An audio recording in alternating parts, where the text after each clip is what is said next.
Leitura do livro Uma Vida em Chamas. 10 maneiras simples para viver incendiado por Deus, do autor Rick Renner. Capítulo 5, intitulado Incendiados pela Adoração.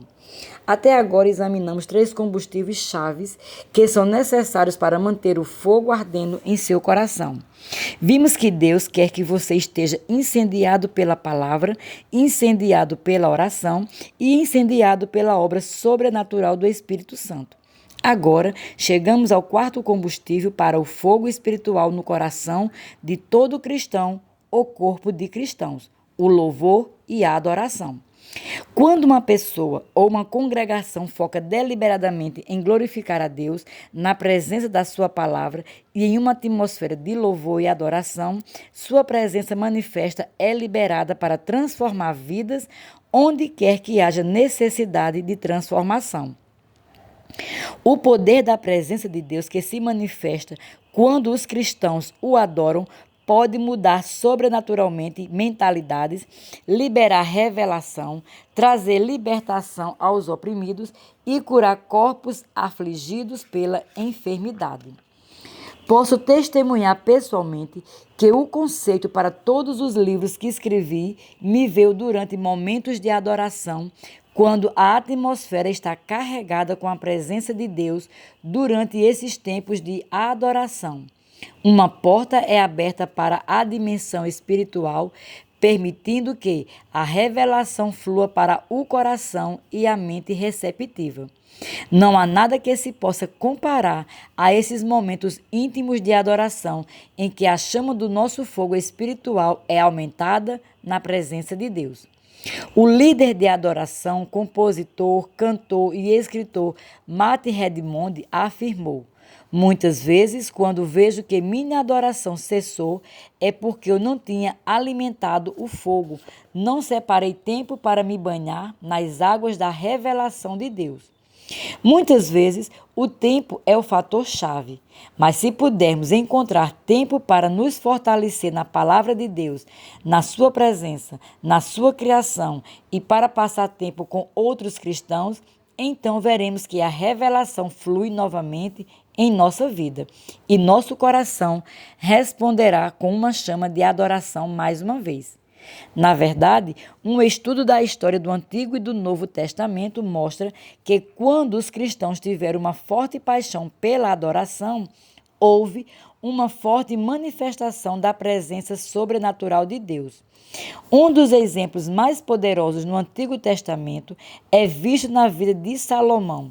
Salomão levava a sério a adoração, desde executar os detalhes intrincados da construção do templo e da fabricação dos móveis, até a supervisão da preparação detalhada dos sacrifícios de animais. Ele reuniu um enorme elenco de cantores bem vestidos, juntamente com um grande número de habilidosos tocadores de símbolos, trompetes, harpas e instrumentos de corda. A organização e o planejamento de Salomão resultaram na presença sobrenatural de Deus enchendo o templo. A presença da sua glória foi tão forte que os sacerdotes caíram sob o peso dela. Vê 2 Crônicas, capítulo 5, do verso 12 ao 14.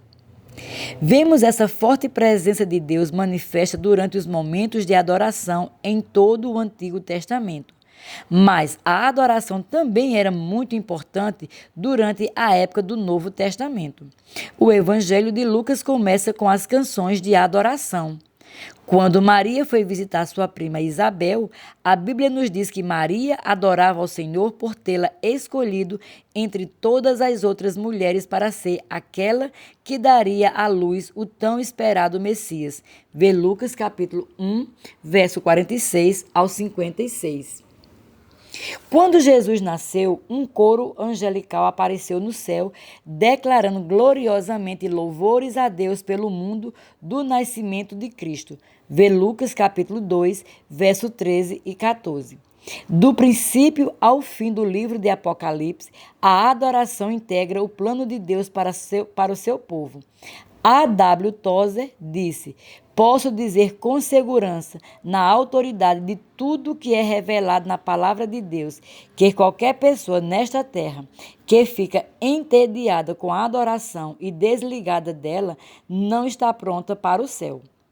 Que afirmação apropriada, pois como a Bíblia nos mostra, estaremos adorando a Deus por toda a eternidade.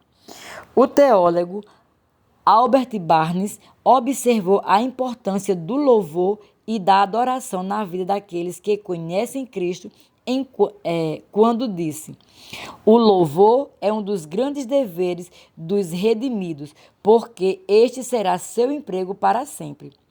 E o teólogo e autor Karl Barth disse: a adoração é o ato mais importante, mais urgente e mais glorioso que pode acontecer na vida humana. Isso porque nos prepara para o que está por vir. Certa vez, Billy Graham foi lembrado do caráter eterno da adoração. Isso aconteceu durante uma conversa que ele teve com seu líder de adoração nas cruzadas, George Beverly Shea. Graham estava falando sobre a importância de pregar quando, de repente, Shea o interrompeu e lhe disse, em tom de brincadeira, que ele ficaria desempregado no céu, porque a pregação, no fim das contas, não seria mais necessária. Mas Shea, como um líder de adoração, teria um emprego para sempre, liderando os redimidos na adoração ao Todo-Poderoso. Por mais importante que seja a adoração, as estatísticas mostram que a maioria dos cristãos não compreende a verdadeira adoração ou o valor da adoração. Disse George Barna, o fundador do grupo Barna, uma empresa de pesquisa de mercado especializada em estudar crenças religiosas. Barna afirmou que quando lhe pedem para definir o que significa adoração, 2 em cada 3 adultos cristãos são incapazes de dar uma definição ou descrição apropriada. Seus estudos descobriram ainda que um obstáculo comum para facilitar a verdadeira adoração é o fato de que os líderes da igreja não entendem o que é e o que não é adoração. Barna afirmou que, apesar da educação nos seminários e da orientação denominacional, um número absurdamente alto de líderes de igrejas não tem uma compreensão real ou uma filosofia acerca da adoração.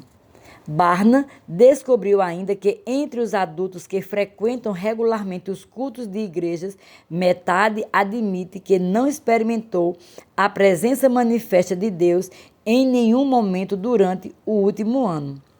Lembre-se, isso não é somente entre os que frequentam a igreja somente na Páscoa e no Natal, mas sempre pessoas que frequentaram uma média de mais de 2 dúzias de cultos no último ano.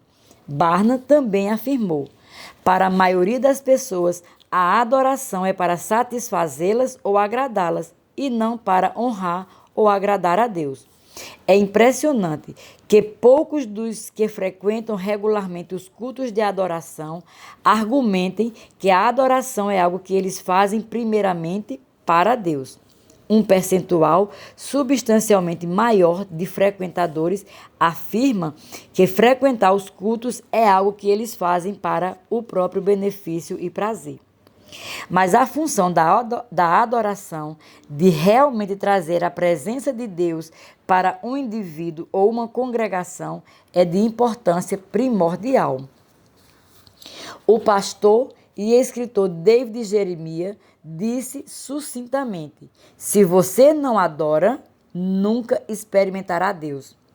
A adoração é realmente muito vital, porém, parece haver uma falta de entendimento sobre o que é e o que não é a adoração. Aparentemente, há até uma confusão acerca de para quem se destina a adoração. Considerando que a adoração será uma das nossas principais ocupações por toda a eternidade, podemos concluir que é crucial aprender a resposta para a pergunta: o que é adoração? Subtítulo: o que é adoração? Vou responder a essa pergunta contando um pouco da minha vida social. Minha esposa Denise e eu moramos em Moscou, na Rússia, uma cidade muito conhecida por sua cultura e sua música. Na verdade, bem no coração de Moscou, há um magnífico teatro mundialmente famoso chamado Teatro Bolshoi. Um ilustre palco sobre o qual acontecem óperas, espetáculos de dança e produções sinfônicas aclamadas em todo o mundo. Meu amigo de longa data, Phil Discrow, que é respeitado mundialmente como um célebre músico, me disse categoricamente que não existem músicos mais qualificados no mundo que os do Teatro Bolshoi. Além da ópera e da música, o Bolshoi é reconhecido também pela sua inesquecível companhia de balé, famosa em todo o mundo. Por vivermos em Moscou, próximos a esse teatro maravilhoso, Denise e eu de vez em quando compramos ingressos para assistir ao espetáculo. Sentados em nossas poltronas no Bolshoi, ficamos fascinados com o desempenho dos artistas no palco. A expressão sem palavras descreve exatamente como algumas dessas apresentações impactam a plateia. A igreja que fundamos em Moscou fica bem no coração dessa cidade, repleta de artistas de primeira classe.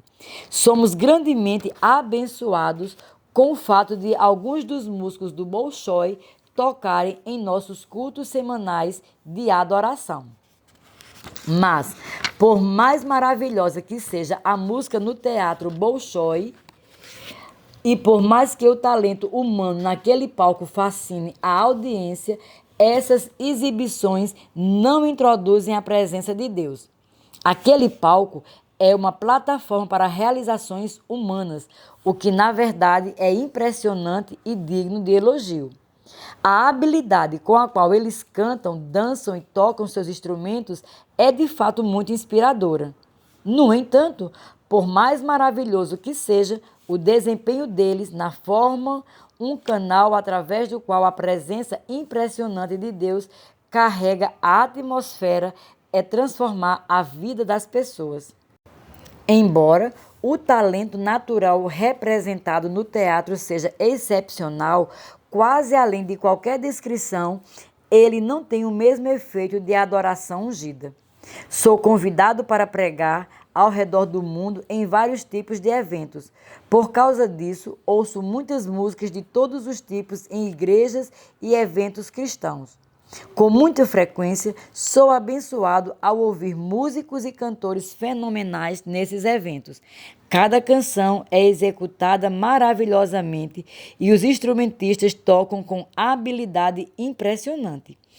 Cada movimento na plataforma é coreografado de modo impecável. Mas, embora a música seja executada com excelência, em um ambiente cristão, ela nem sempre se qualifica como adoração. Às vezes, trata-se de música cristã produzida de modo profissional, a qual é muito bem executada, mas isso apenas não se qualifica necessariamente como adoração.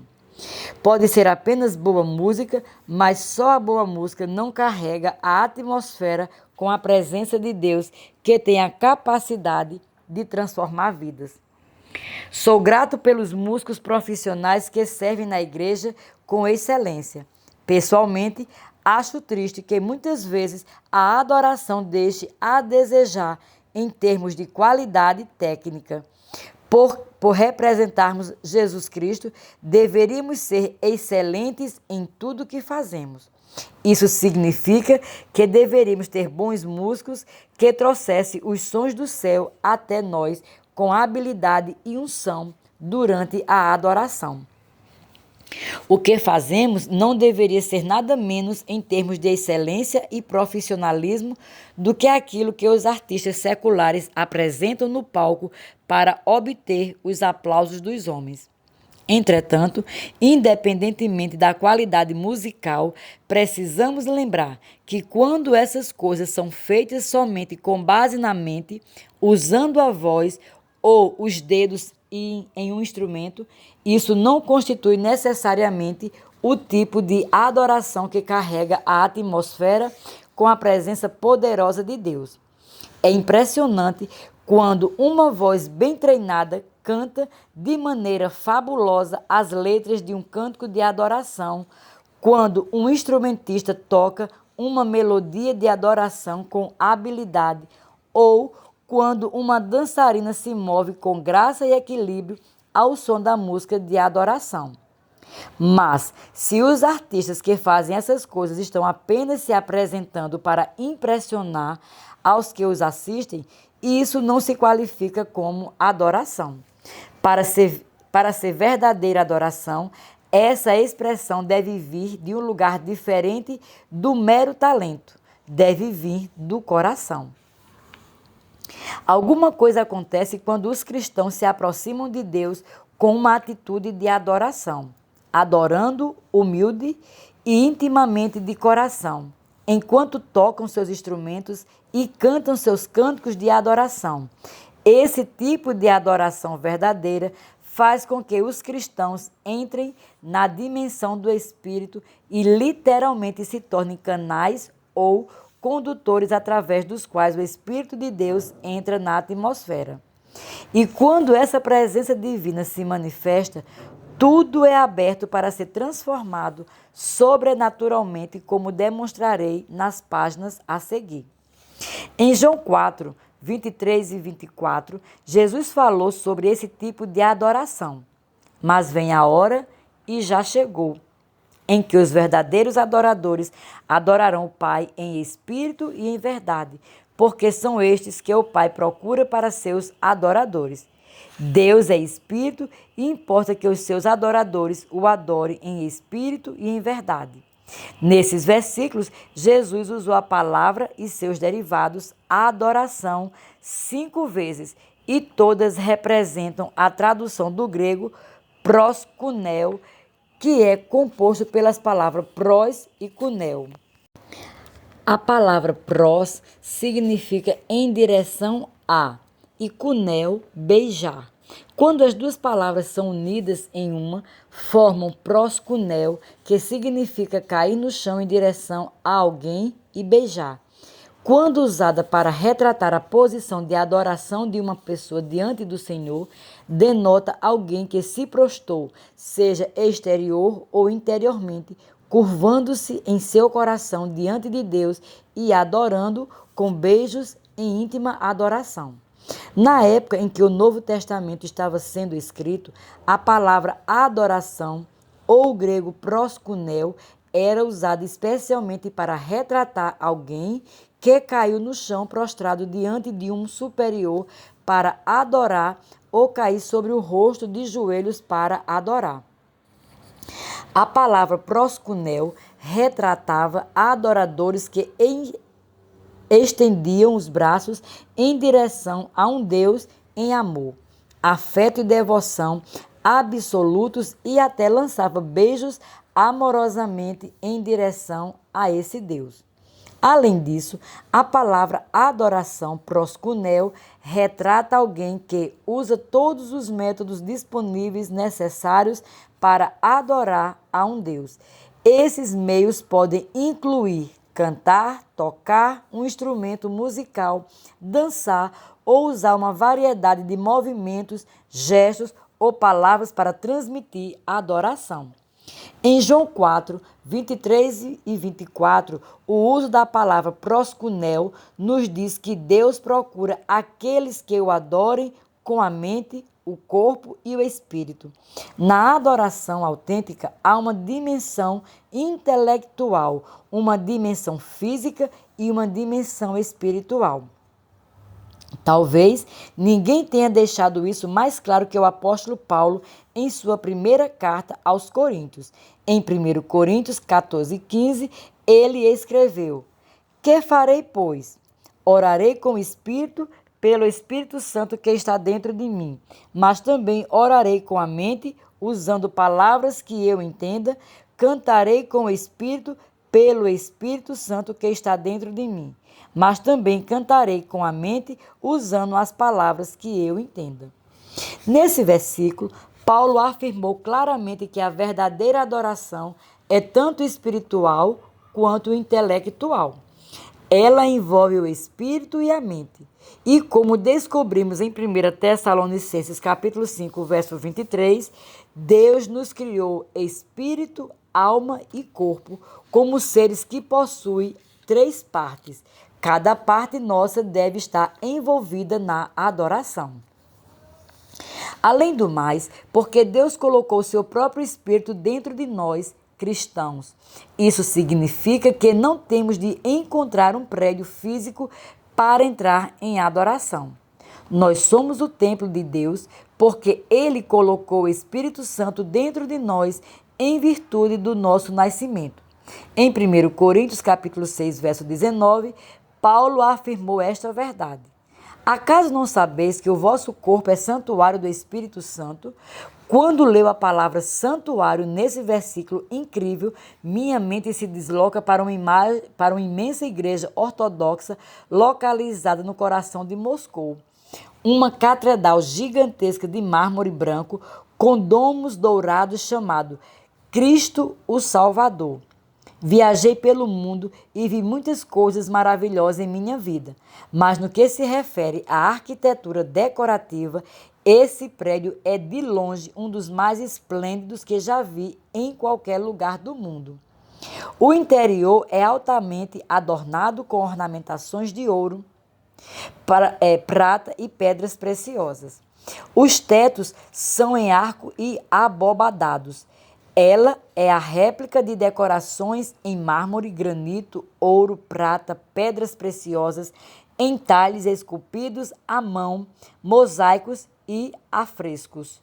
A fumaça sobe constantemente do incenso queimado como parte da adoração. Quando Paulo escreveu que nós somos o santuário do templo do Espírito Santo, ele usou a palavra grega naos, que significa um templo ou um santuário extremamente decorado, semelhante ao que acabo de descrever. A maioria dos cristãos nos tempos do Novo Testamento havia crescido em uma cultura grega pagã, entre templos pagãos bem decorados e adornados. Templos ricamente decorados eram construídos por todo o mundo grego e romano, de modo que a imagem do naos era comum para a maioria dos que liam as cartas de Paulo. Assim, quando Paulo usou a palavra naos, o que passaria na mente dos leitores seria uma imagem como a catedral que descrevi. Para eles, a palavra naos retratava um santuário ricamente decorado, com tetos altos abobadados, colunas de mármore, chão de granito, madeira esculpida à mão, incrustada com ouro e prata, pedras preciosas e incenso queimado no ar ao redor do altar. Então, o que Paulo estava dizendo quando usou esta palavra naos para descrever você e eu? Ele revelou que quando viemos a Cristo, o Espírito Santo entrou em nosso coração e deu vida ao nosso espírito que estava morto em pecados e transgressões. A obra dele em nós foi gloriosa e quando tudo terminou, ele declarou que você e eu éramos feitura especial dele. Vê Efésios 2, verso 10. Na verdade, o Espírito Santo fez de nós uma casa tão fabulosa que ele teve prazer em habitar dentro de nós, em se estabelecer e em fixar residência permanente em nosso coração. E nós nos tornamos o seu templo. Pense nisso. Em seu novo nascimento, você se tornou um santuário ambulante e seu espírito se tornou um templo, contudo, a presença do próprio Deus. Contendo a presença do próprio Deus. Se seus olhos fossem abertos para ver seu interior, você ficaria chocado com o quanto seu coração é maravilhosamente adornado espiritualmente. É por isso que o erudito, apologista e professor acadêmico Ravi Zacarias afirmou com exatidão: o cristão não vai a um templo para adorar. O cristão leva o templo com ele. Jesus nos eleva além do prédio e faz o mais alto elogio ao corpo humano, tornando o lugar da sua habitação, o lugar onde ele se encontra conosco. Como templos do Espírito Santo, estamos em uma posição que nos permite entrar em adoração a qualquer momento, em qualquer lugar e a qualquer hora do dia, sempre que escolhemos dobrar os joelhos a Deus humildemente em adoração. Como é glorioso perceber que não temos de ir a um lugar físico para adorar, porque agora somos os próprios santuários de Deus nesta terra. Não obstante, a Bíblia fala que há um potencial poderoso em nós, como cristãos, quando adoramos coletivamente em uma reunião da igreja ou em um ajuntamento cristão. Nesses momentos, quando a adoração autêntica acontece em um local cheio de cristãos reunidos, a porção de Cristo que cada um carrega é liberada para produzir uma provisão poderosa e combinada da sua santa presença. Por mais maravilhoso e essencial que seja adorar, à vontade quando estamos sós, a qualquer momento ou em qualquer lugar, o senso especial da presença de Deus que é introduzido quando estamos adorando com outros cristãos é diferente de qualquer outra experiência. É preciso que você entenda que a adoração não tem a ver meramente com música, talento ou desempenho. A adoração tem a ver com Deus. O ato de dobrar ocorre quando chegamos ao ponto de abandono na sua presença.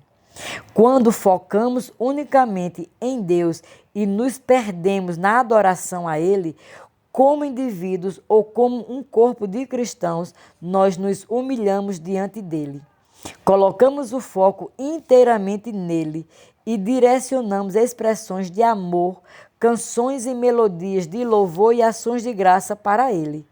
Ao fazer isso, nossa adoração sobe até ele como beijos e amorosos e íntimos em seu rosto. Quando Deus recebe a adoração, a Bíblia mostra que ela o toca profundamente. Na verdade, ele literalmente escolhe entrar no meio dela e tornar-se parte do que está acontecendo. Esse é o momento em que a atmosfera é divinamente carregada com o poder que transforma os adoradores. Jesus e seus discípulos eram adoradores. O Novo Testamento revela que Jesus e seus seguidores eram adoradores. Mateus capítulo 26, verso 30 e Marcos 14, verso 26 registram um importante momento de adoração coletiva. Tendo cantado o hino, saíram para o Monte das Oliveiras. Isso foi logo depois que Jesus lavou os pés dos discípulos e lhes serviu a Santa Ceia como um ato de aliança. Foi também imediatamente antes de Jesus tomar sobre seu corpo as pisaduras que trariam cura à humanidade. Imediatamente antes de Jesus suportar a humilhação pública e a terrível morte na cruz pela nossa redenção. Nos últimos momentos de Jesus com os discípulos, antes destes eventos eternamente significativos ocorrerem, ele fez uma pausa e dedicou um tempo com eles para entrarem em um período de adoração ao Pai.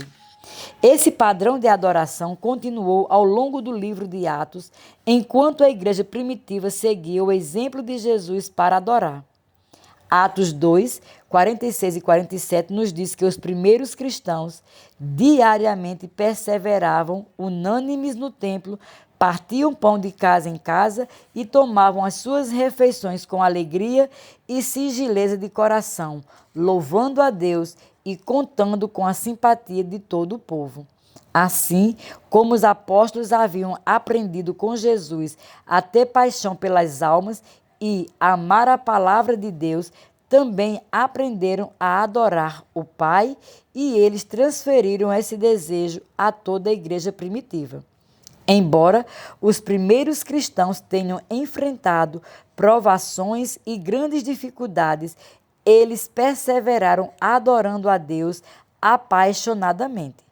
Por exemplo, Atos 16, 25 nos diz que Paulo e Silas, depois de serem espancados com muitas chicotadas e aprisionados por pregar o evangelho, cantaram louvores a Deus tão alto que os outros prisioneiros não puderam evitar ouvi-los. Os dois estavam encarcerados com troncos na parte mais interior de uma prisão, que era o tipo de masmorra. Mas Paulo e Silas sabiam que mesmo ali, e especialmente ali, era o local para focar em Deus e entrar em um tempo de adoração. A adoração daqueles dois homens, em meio ao sofrimento, tocou tão profundamente o coração de Deus que ele se uniu a eles na prisão. Sua presença inundou a pequena masmorra e produziu um terremoto sobrenatural que sacudiu os fundamentos da prisão, quebrou as cadeias dos prisioneiros e fez com que as portas da prisão se abrissem milagrosamente. Vê Atos 16, 26. Pense nisso. Quando Paulo e Silas entraram em adoração juntos, a presença de Deus explodiu naquela prisão, produzindo poder que os libertou. E em resultado desse encontro poderoso com Deus durante um período de adoração, não apenas Paulo e Silas foram libertos, como também o carcereiro e toda a sua família foram a Cristo. Foi o ato de adoração que trouxe esse poder libertador e salvador naquele momento escuro. Tudo isso foi resultado de um culto de adoração. Subtítulo: Cânticos de adoração no Novo Testamento. Um dia, enquanto eu estava estudando, comecei a me perguntar que tipo de cânticos os primeiros cristãos entoavam. A resposta é fácil de encontrar, porque no Novo Testamento está cheio do que chamamos de literatura dos hinos. Em outras palavras, as palavras de hinos e cânticos estão registradas nas páginas do Novo Testamento. Alguns estudiosos avaliam que deve existir até 30 cânticos registrados nas Escrituras que os primeiros cristãos do Novo Testamento cantavam. A maioria dos hinos e cânticos do Novo Testamento está registrada nas epístolas escritas pelo apóstolo Paulo. Ele citava frequentemente as letras desses cânticos em suas epístolas. Imagino que Paulo estava escrevendo uma carta a determinada igreja. Ele devia pensar consigo mesmo: como posso deixar esse povo claro para as pessoas a quem estou escrevendo? Ah, já sei. Vou citar aquele canto que cantam na igreja deles. Isso vai ajudá-los a compreender o que quero dizer. Então, o apóstolo acrescentava à sua carta a letra de um cântico conhecido que era cantado na igreja. Existem 4 exemplos inconfundíveis de cânticos citados por Paulo que quero compartilhar com você. O primeiro encontra-se em Efésios capítulo 5, verso 14, onde Paulo escreveu: Desperta, ó tu que dormes, levanta-te dentre os mortos e Cristo te iluminará. Esse versículo, na verdade, representa a letra de um cântico que aparentemente era cantado pelos cristãos de Éfeso e que era muito conhecido deles. Quando Paulo o inseriu em sua epístola, foi algo que era familiar aos efésios. O segundo exemplo encontra-se em Colossenses capítulo 1, do verso 15 ao 20, que na verdade se trata Paulo citando a letra de um cântico que devia ser conhecido da igreja de Colossos. Essa é, sem dúvida, uma literatura de hinos. Nesse versículo incrível, Paulo citou a letra de um cântico muito conhecido, exaltando a supremacia de Cristo. O apóstolo escreveu: Este é a imagem do Deus invisível, o primogênito de toda a criação, pois nele foram criadas todas as coisas nos céus e sobre a terra, as visíveis e as invisíveis, sejam tronos, sejam soberanias, quer principados, quer potestade. Tudo foi criado por meio dele e para ele. Ele é antes de todas as coisas. Nele tudo subsiste. Ele é a cabeça do corpo da igreja. Ele é o princípio, o primogênito de entre os mortos, para em todas as coisas terá primazia, porque aprove a Deus que nele reside toda a plenitude e que, havendo feito a paz pelo sangue de sua cruz, por meio dele reconciliasse consigo mesmo todas as coisas, que sobre a terra, quer nos céus.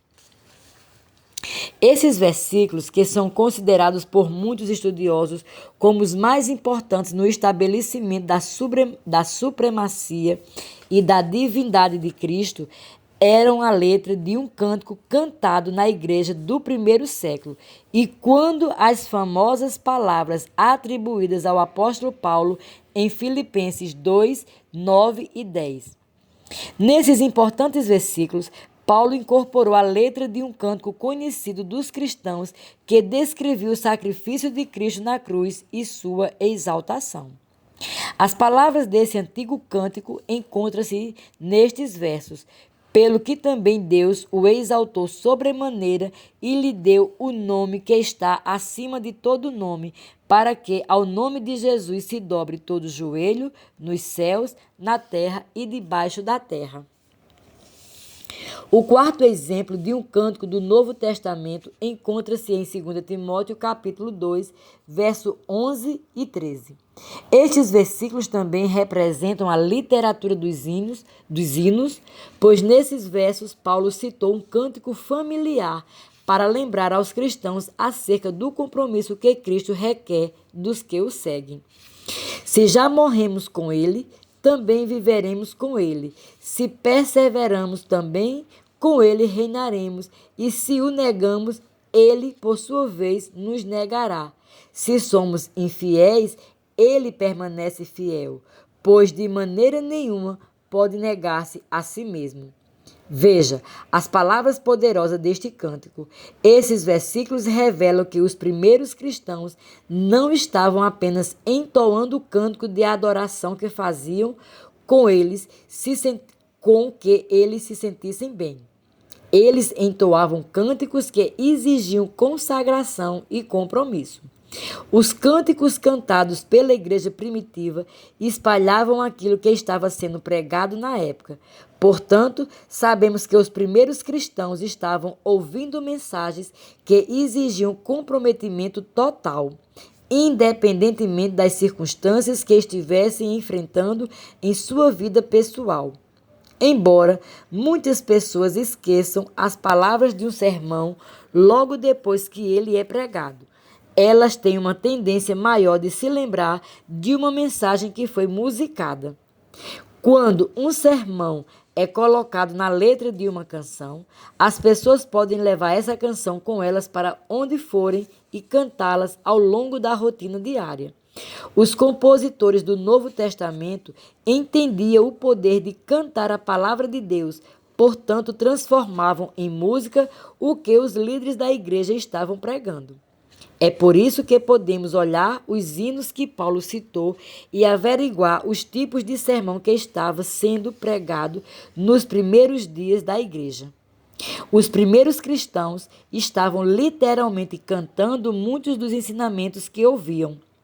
Os exemplos que acabo de citar revelam que aqueles crentes estavam cantando revelações divinas que o ajudariam a construir um fundamento firme para as suas vidas. Subtítulo: Qual é a diferença entre salmo, hino e cântico espiritual? Em Efésios capítulo 5, versos 19 e 20, Paulo incentivou os cristãos de Éfeso dizendo: falando entre vós em salmos e hinos e cânticos espirituais, cantando e salmodiando ao Senhor no vosso coração, dando sempre graças por tudo a nosso Deus e Pai, em nome do nosso Senhor Jesus Cristo. A palavra salmos é uma tradução do grego psalmos, que significa simplesmente cânticos de louvor. A palavra hinos é o grego hymnos, que descreve uma composição sagrada destinada a dar glória a Deus. A expressão cânticos espirituais vem da expressão grega odaias pneumaticais e significa cântico no espírito, cantar no espírito ou cantar em línguas.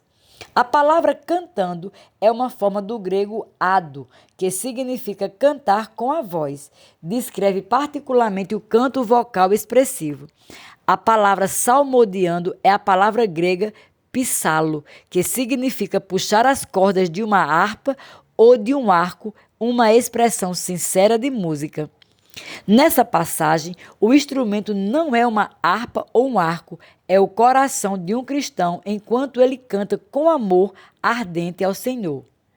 Para ter uma compreensão mais completa desse versículo, poderíamos lê-lo da seguinte maneira: vocês devem estar continuamente falando cânticos de louvor, hinos, composições sagradas destinadas a dar glória a Deus e cânticos espirituais, o que inclui cantar no espírito ou cantar em línguas, junto com expressões sinceras em cânticos que sejam arrancadas das cordas dos seus corações. Colossenses 3,16 nos ordena que cantemos com salmos e hinos e cânticos espirituais, com gratidão em vosso coração. Uma vez que essa é a ordem da Bíblia, a palavra de Deus, precisamos fazer com que nosso objetivo seja incluir cada uma dessas categorias em nossa adoração particular e coletiva ao Senhor. Subtítulo: como Deus responde à nossa adoração? O que acontece espiritualmente quando entramos em momentos de adoração? Em primeiro lugar, o Salmo 22, verso 3 nos diz: porém tu és santo, tu que habita entre os louvores de Israel. A palavra habitas, na verdade, é uma palavra hebraica que significa sentar-se, entronizado. Ele retrata a presença de Deus a presença de Deus sentado ou descansando sobre uma pessoa ou uma congregação inteira, quando esse indivíduo ou esse corpo de cristãos está verdadeiramente adorando de coração. Essas expressões de amor e adoração íntimas criam uma atmosfera que realmente atrai a presença sobrenatural de Deus e faz com que ele se sinta bem-vindo. Observe que o trono sobre o qual Deus se senta e descansa é o nosso louvor e a adoração. Quando nos rendemos a Ele, nos prostramos humildemente diante dele, física e mentalmente, e começamos a lançar-lhes beijos em adoração. Deus é tocado tão profundamente que é como se ele dissesse: quero descer e fazer parte disso. Foi isso que aconteceu quando Paulo e Silas adoraram a Deus naquela prisão. A presença manifesta do Senhor foi atraída magneticamente para o sacrifício de louvor deles. Vê Hebreus capítulo 13, verso 15. E enquanto ele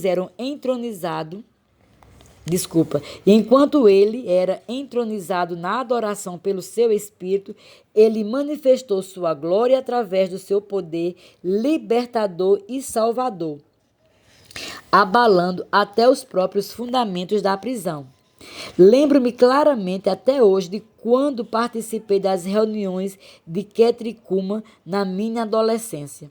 Senhora Kuhlman tinha um dos maiores ministérios de milagres do século XX. Quando soube que ela estaria vindo à nossa cidade para fazer uma cruzada de milagres, me ofereci para fazer parte do coral. Eu sabia que se eu estivesse no coral, estaria próximo à plataforma e poderia ver tudo o que estava acontecendo de perto. Kathryn Kuhlman estava atenta ao poder da adoração e a como ele trazia a presença sobrenatural de Deus a uma reunião. Por saber que a presença de Deus carregava a atmosfera da adoração, ela aguardava propositalmente e o momento em que toda a congregação estivesse ativamente envolvida na adoração para entrar no auditório. Uma vez que as pessoas estivessem unidas em uma só voz em adoração e a presença manifesta de Deus já pudesse ser sentida quase de maneira palpável como uma explosão de eletricidade, Kathryn assumia a plataforma e começava a ministrar no poder de Deus que já havia enchido a atmosfera. Eu olhava de olhos arregalados enquanto as pessoas levantavam das cadeiras de rodas, os ouvidos dos surdos eram abertos e curas de todo tipo aconteciam. Muitos diziam: Kathryn Kuhlman é uma incrível operadora de milagres, mas ela os corrigia. Esses resultados não são por causa de Kathryn Kuhlman, é o Espírito Santo operando. Ela sabia que o ingrediente ativo do seu ministério de milagres era o que acontecia no meio das multidões que se reuniam para adorar a Deus, prostrando-se com reverência diante do Senhor e erguendo as mãos em adoração. As pessoas criavam uma atmosfera de íntima adoração na qual Deus entrava e sentava-se entronizado.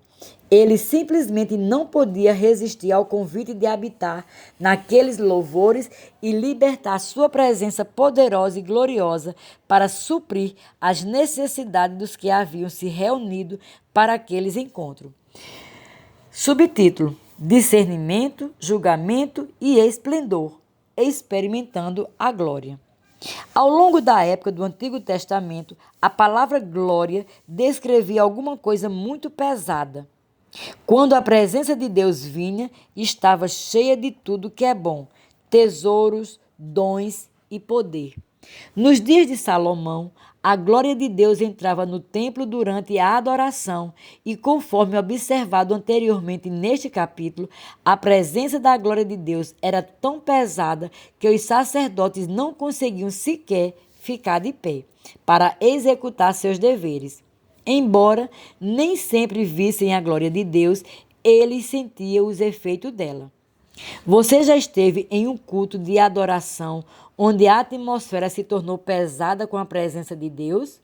Isso foi a evidência de que a glória de Deus desceu e foi entronizada sobre aquela reunião ou congregação. Acho interessante quando chegamos no Novo Testamento que o significado da palavra glória muda ligeiramente. Embora ainda descreva alguma coisa pesada, a palavra glória, que é a tradução do grego doxa, também traz consigo a ideia de discernimento, julgamento e esplendor.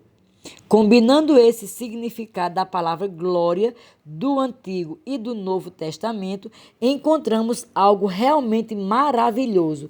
Isso nos diz que quando uma pessoa ou uma congregação adora a Deus de coração, quando a atitude é de humildade e de íntima adoração, e não de mera performance artística, essa adoração cria uma atmosfera tão poderosa que Deus responde dizendo basicamente: quero fazer parte do que está acontecendo. Então, ele manifesta sua presença e se entroniza sobre essa pessoa ou congregação. Naquele momento, a presença gloriosa de Deus se torna pesada com tudo o que é necessário: sua bondade, seus milagres e libertação. Ela fica pesada com os dons do seu espírito e com o poder para transformar e mudar os que estão presentes. Entretanto, há algo mais que a torna a glória de Deus única para os cristãos do Novo Testamento. Hoje, Quando ela se manifesta, o Espírito Santo discerne ou julga o que cada indivíduo necessita e então distribui sua glória de acordo com essa necessidade. Para os que necessitam de convicção de pecados, a glória de Deus traz convicção de pecados. Para os que necessitam de cura ou libertação, sua glória traz cura ou libertação. A glória de Deus está presente para restaurar relacionamentos quebrados e para dar sabedoria e direção aos que necessitam. Quando a glória está presente, ela paira na atmosfera com o peso de toda a bondade de Deus.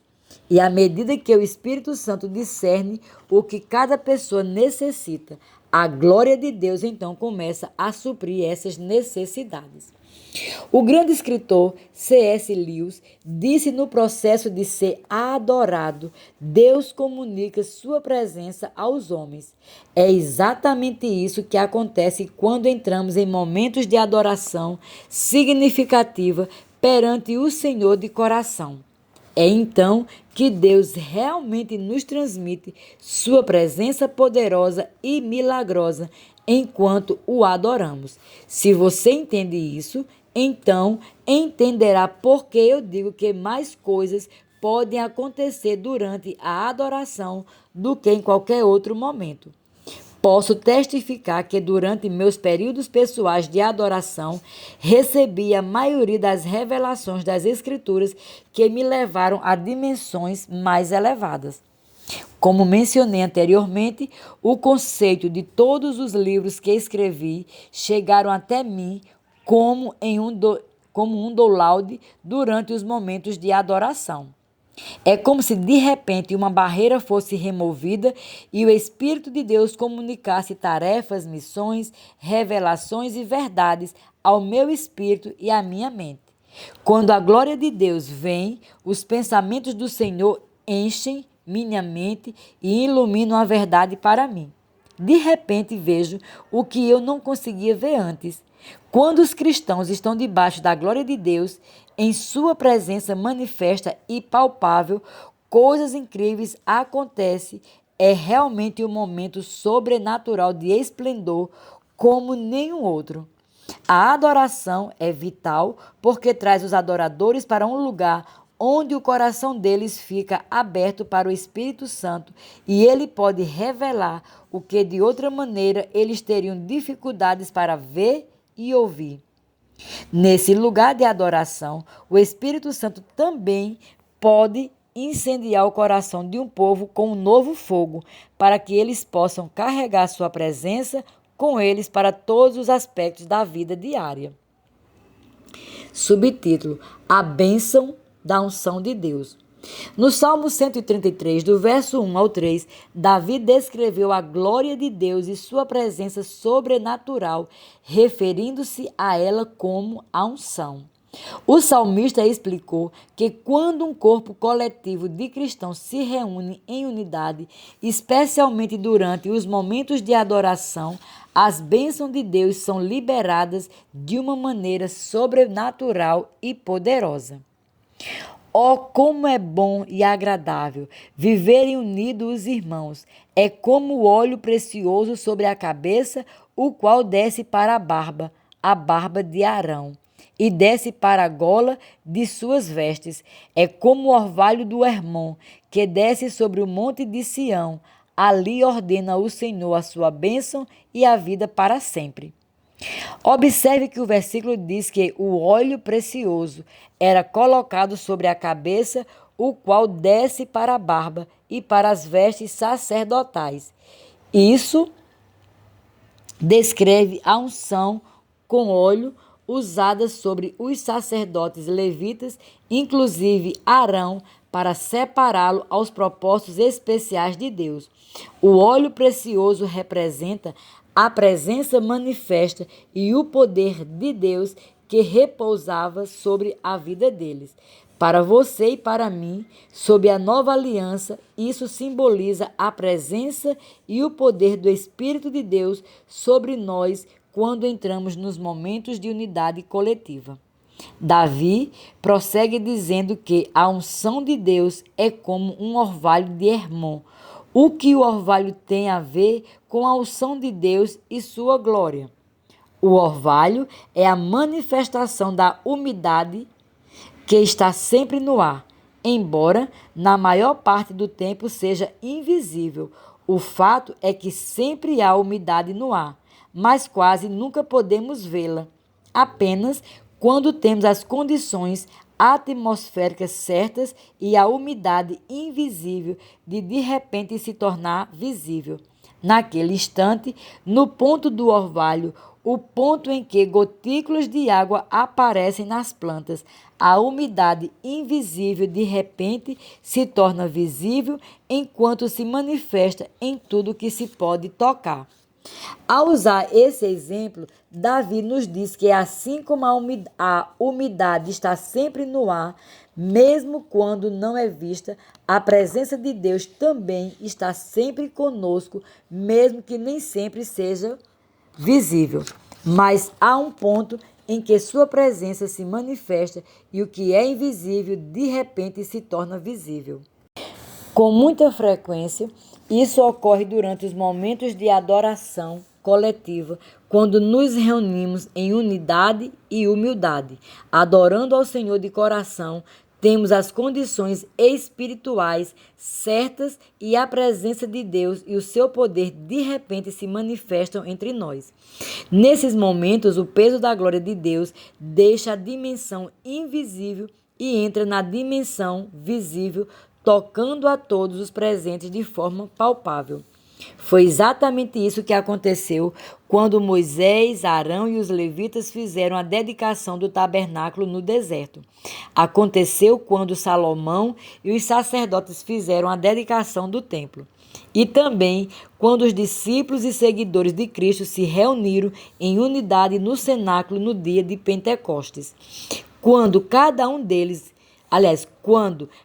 desses grupos se uniu em humildade e concordância, a presença e a glória de Deus se manifestaram e a unção foi liberada de maneira poderosa.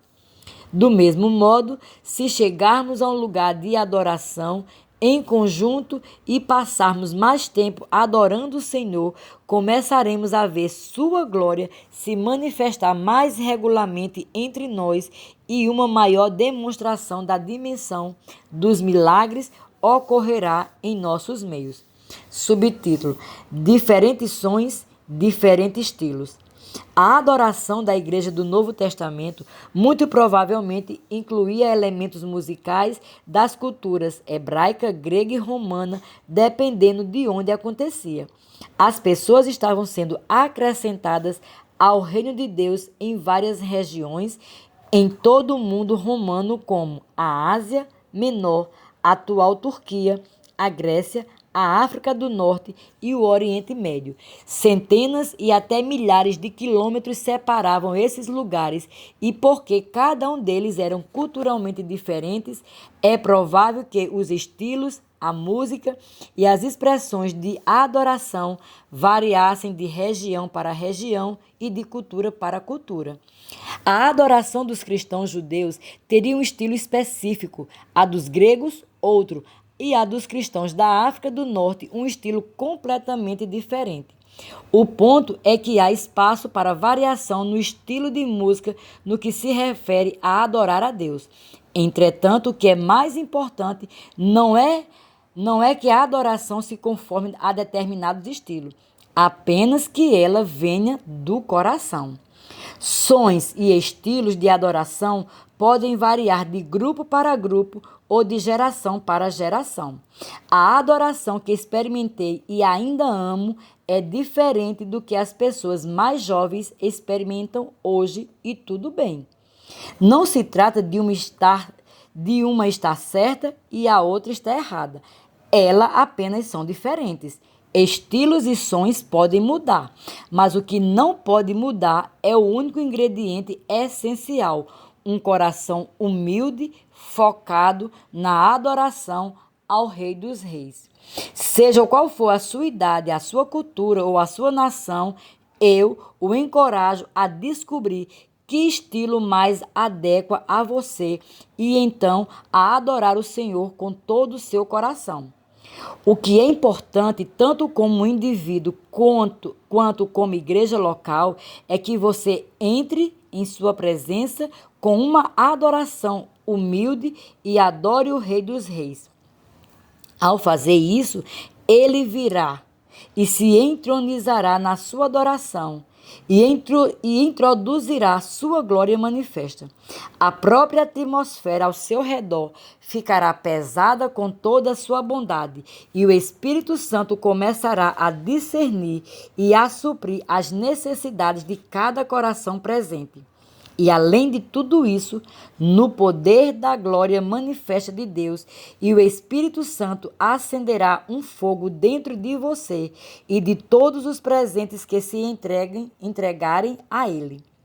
Sua maior alegria é que todos sejam vivificados com uma paixão fresca e ardente por buscar seus mais elevados propósitos incendiados com um fogo que nunca se apague ou esmoreça. Subtítulo: o que é apropriado ou inapropriado na adoração. Vou tratar mais detalhadamente do que é certo e errado no que diz respeito à maneira como a adoração é praticada.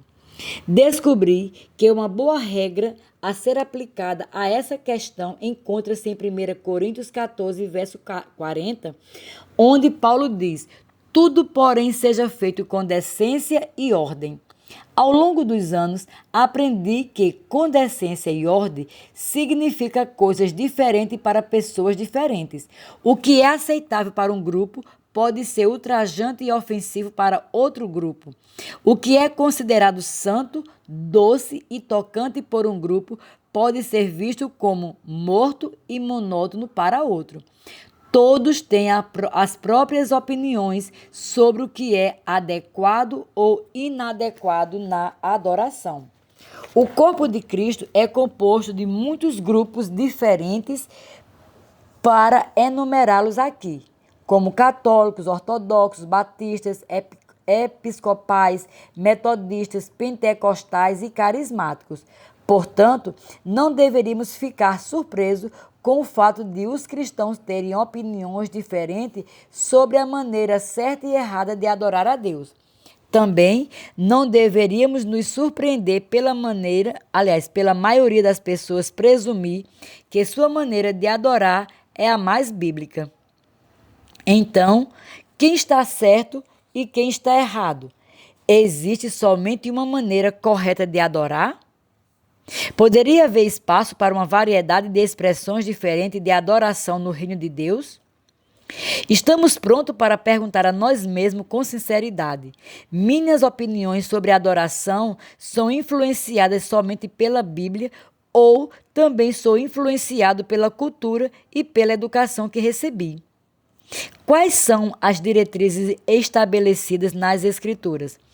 Você pode acreditar que o louvor e a adoração com instrumentos, palmas, dança e todo tipo de celebração é a abordagem correta para adorar? Ou você pode ser uma pessoa que ama um jeito mais tranquilo, mais estruturado de adoração, com hinos e músicas tocados ao som do órgão? E pode ser que alguém que aprecie ambos os tipos de adoração em momentos diferentes. Talvez haja momentos em que você aprecie uma celebração vibrante na presença de Deus e outras vezes em que seu coração seja atraído para um tempo de adoração mais tranquilo e profundo. Independentemente de suas convicções ou preferências no que diz respeito a esse assunto, você provavelmente encontrará uma série de passagens para fundamentar sua visão do que deveria ser a adoração. Mas no que diz respeito ao Novo Testamento, apenas uma regra básica é dada para a igreja com relação ao que é aceitável e apropriado na adoração. Essa regra está em 1 Coríntios capítulo 14, verso 40, onde o apóstolo Paulo escreveu: tudo, porém, seja feito com decência e ordem. A palavra decência é uma palavra grega que se encontra somente nesse versículo e em dois outros casos no Novo Testamento, em Romanos 13:13 e em 1 Tessalonicenses 4:12. Em cada um desses versículos, a palavra usada significa fazer alguma coisa honestamente ou andar honestamente. Ela traz consigo a noção de algumas coisas que é feita apropriadamente, ao contrário de alguma coisa que é feita de maneira imprópria. E isso tem mais a ver com intenção e motivação com uma ação extrema, embora uma boa intenção geralmente resulte em ações corretas. A palavra ordem é o grego táxis. Ela traz consigo a ideia de alguma coisa feita de forma ajustada ou de acordo com a ordem. O historiador judeu Joséfo usou a palavra táxis quando relatou a maneira ordenada como o exército romano levantava seus acampamentos, indicando que estes eram ordeiros, organizados e bem planejados.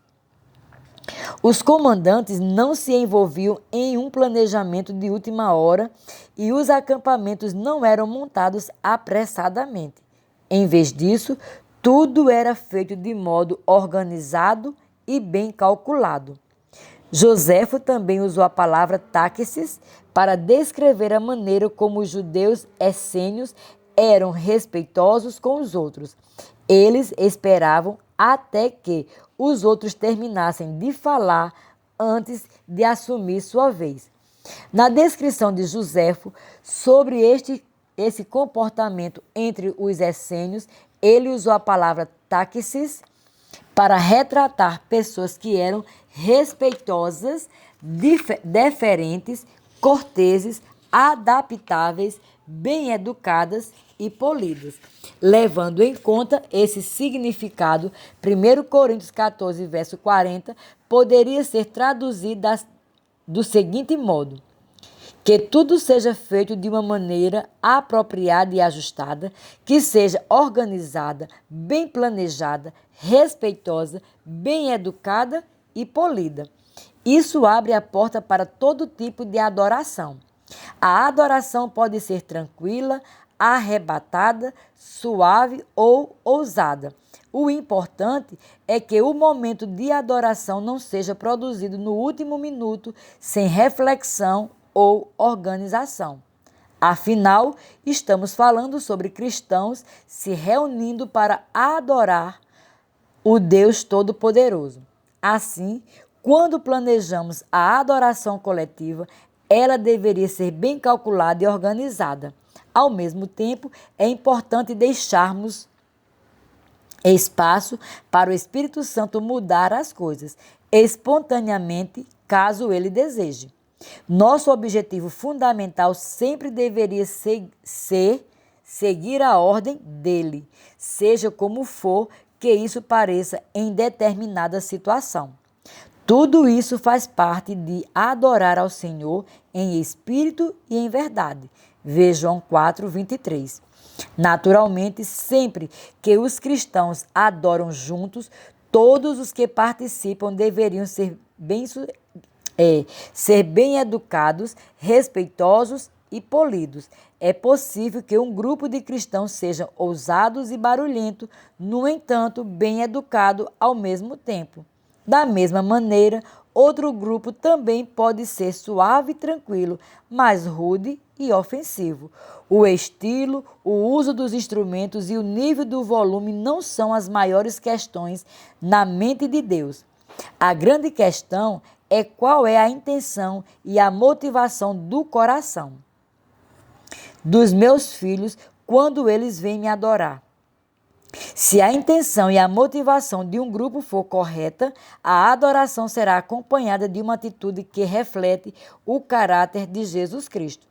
Portanto, não fique irritado se os outros adoram de maneira um pouco diferente daquela que você está acostumado a adorar.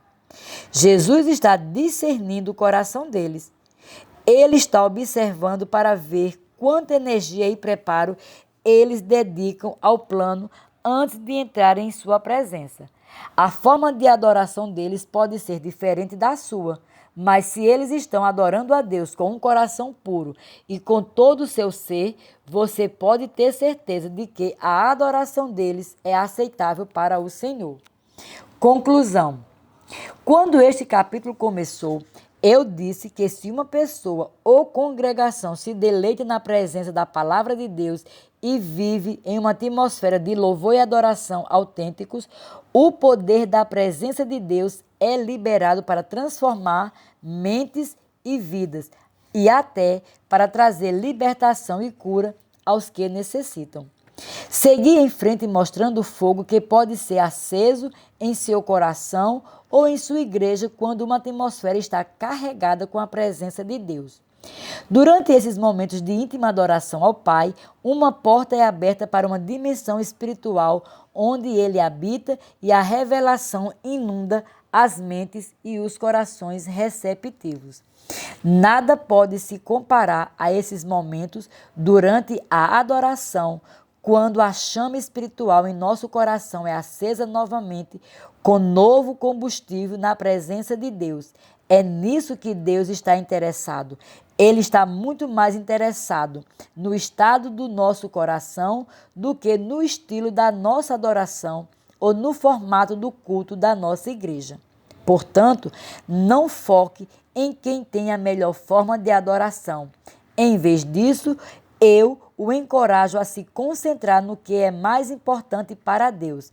Pergunte a si mesmo eu tenho um coração aberto e puro diante dele? Nunca se esqueça do que Jesus disse em João 4, 23 e 24. Mas vem a hora, e já chegou, em que os verdadeiros adoradores adorarão o Pai em espírito e em verdade, porque são estes que o Pai procura para seus adoradores. Deus é espírito e importa que os seus adoradores o adorem em espírito e em verdade. O Pai ainda está procurando adoradores que o adorem em espírito e em verdade, e a hora em que Ele o está buscando ainda é agora. Torne-se um desses verdadeiros adoradores e você entrará em uma dimensão de paixão espiritual e da presença sobrenatural de Deus que alterará tudo em sua vida. Para refletir, número 1.